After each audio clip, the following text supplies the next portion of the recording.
I was wondering who they'd send. Never crossed my mind it would be you. I like to meet people before they disappear.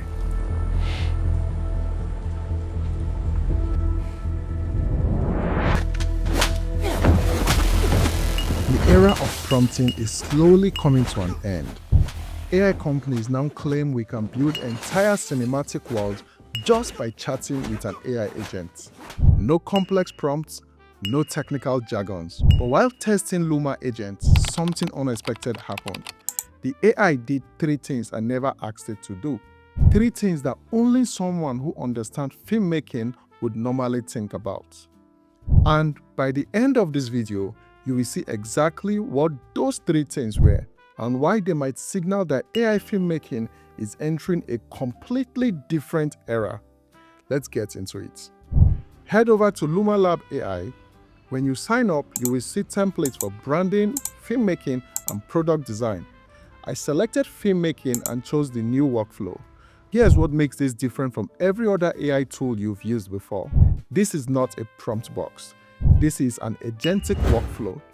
So instead of writing prompts and hoping for the best, you talk to the AI like a creative partner, and it builds the project with you in real time. That distinction is going to matter a lot by the time we are done here. So I told the agent I wanted to create a film with a John Wick vibe. Then I gave it 3 things: the character's name, his skin color, and the environment he should appear in. That was it. The agent generated the character inside the environment I described, and then it did something I didn't ask for. It created a character reference sheet automatically. Now, if you are new to AI filmmaking, here's why this matters. A character sheet is basically multiple views of the actor on a neutral background. This is extremely important because without it, you cannot maintain character consistency in your AI film. I never mentioned it, I never asked for it. The agent just built it because it understood that's what the workflow required. So that's the first thing the AI did that I never asked for. And already, this feels less like a prompt tool and more like a collaborator that actually understands the craft. Now, I asked the agent to place this character in a diner sitting across from a Chinese female assassin. The scene came back exactly as described. Then I did something a director would do on a real film set. On any professional shoot, when you are filming a scene between 2 characters, you don't just capture one angle, you shoot coverage, multiple angles of the same scene so you have options in the edit. So I gave the agent one instruction: generate coverage for this scene. Wow. So you can see 7 shots from one sentence, a wide shot, over the shoulder angles from both actors, tight close-up of each character, a high angle, and also a low angle.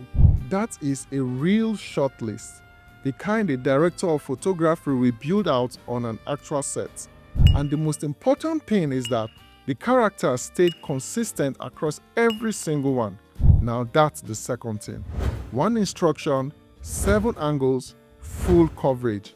The agent didn't just generate images, it understood what shooting a scene actually means. This is actually scary and interesting at the same time.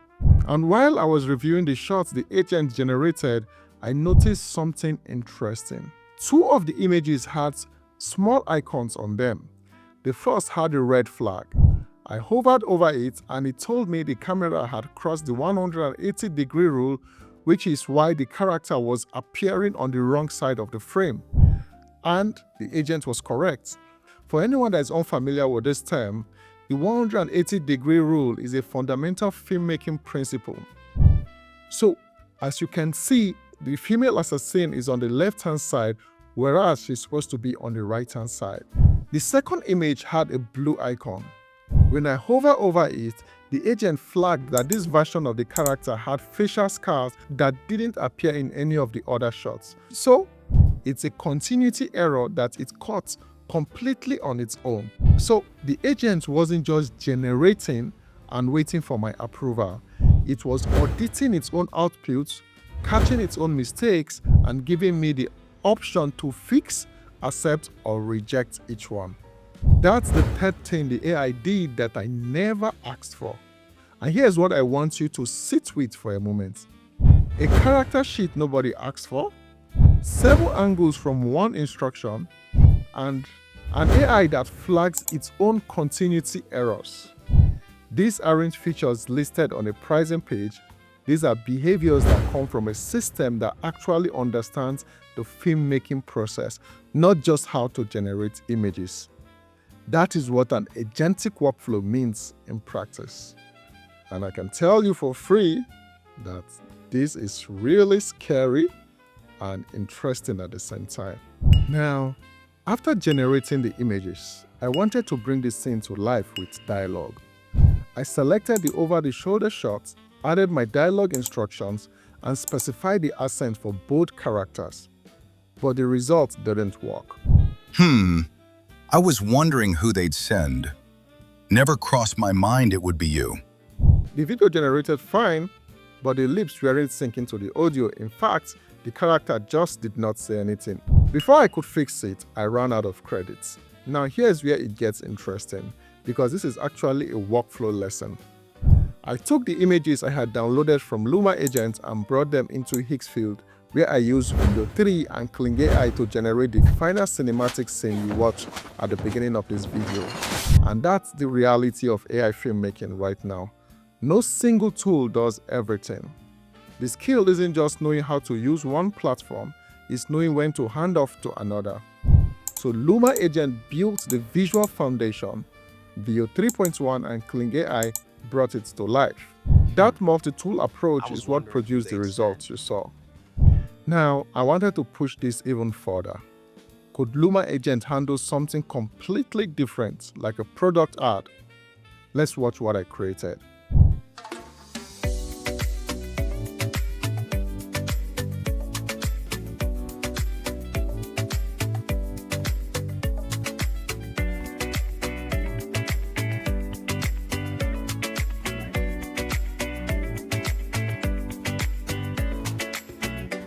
Simple and beautiful. As you can see, the character stayed consistent across every shot. I can tell you for free that both the music and the text in that video was added by the AI agent. Now here's how I built it. I selected the product template and started with a white female character. After several iterations, I instructed the agent to switch it to a dark-skinned female and maintain consistency across all shots. Then, I simply told it the ad should have an Afro-pop feel, and the agent selected and added the soundtrack on its own. Same with the text overlays. I didn't place them manually. The agent added them automatically as part of the workflow. Then I told it to merge everything into a video, and it did it as simple as ABC. The one shot it missed was a rack focus from the character to the airport. The agent understood the instruction but didn't execute it the way I intended. By that point, I had run out of credits, so I couldn't refine it further. But the overall result for a purely conversational workflow is genuinely impressive. What you've seen today is still evolving, but the direction it's heading is clear.